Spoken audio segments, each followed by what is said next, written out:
I also now have with me Mr. Steve Swart of the ACDP. Steve, you were on the Finance Committee. We spoke with the chairperson of that committee earlier on about this being an extremely important budget speech as compared to previous years, and that's specifically because of the statement of intent signed by GNU parties. Why do you think that this budget stands out more? Well, absolutely. The point is well made that this is the first budget by the Government of National Unity, and we do see a positive sentiment coming through as a result of the Government of National Unity. Now, whilst we're not part of the GNU, we do exercise oversight, and we trust in that it will succeed in increasing economic growth and addressing the structural reforms that are needed for economic growth. We can't afford 1% economic growth, and that is our biggest problem.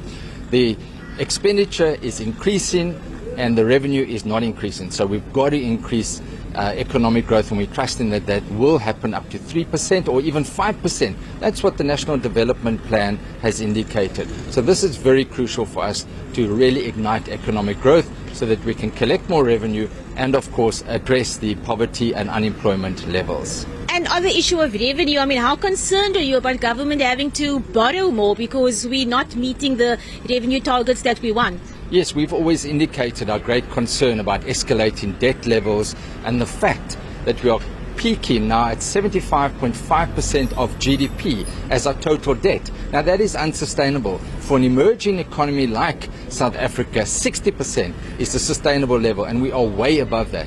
And one thinks back to the days when our debt to GDP was 28-30%. And at that time, you could free up so much more funds that weren't being addressed and used for debt service costs, for much needed other items. At the moment, 20 cents, more than 20 cents of every rand is used only for debt service costs. And that crowds out much needed expenditure on defense, our troops in the DRC, on crime fighting, health, education. So we've got to bring down our debt levels.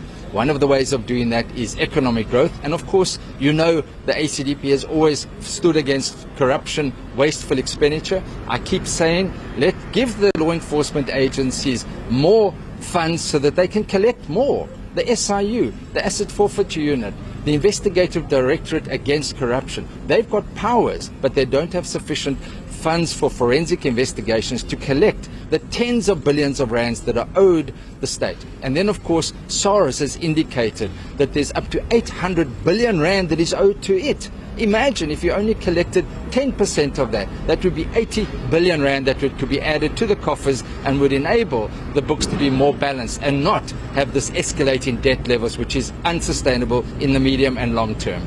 Thank you so much for your time. That is Steve Swart of the ACDP, who of course also sits on the Justice Portfolio Committee, and that is why he is speaking about, arming crime prevention organizations like the NPA and the Asset forfeiture. Yes, because they are supposed to be assisting in terms of fighting corruption. But as things stand, there is the problem of funds, which we hear in all committees, all departments complain about the lack of funds that they are getting.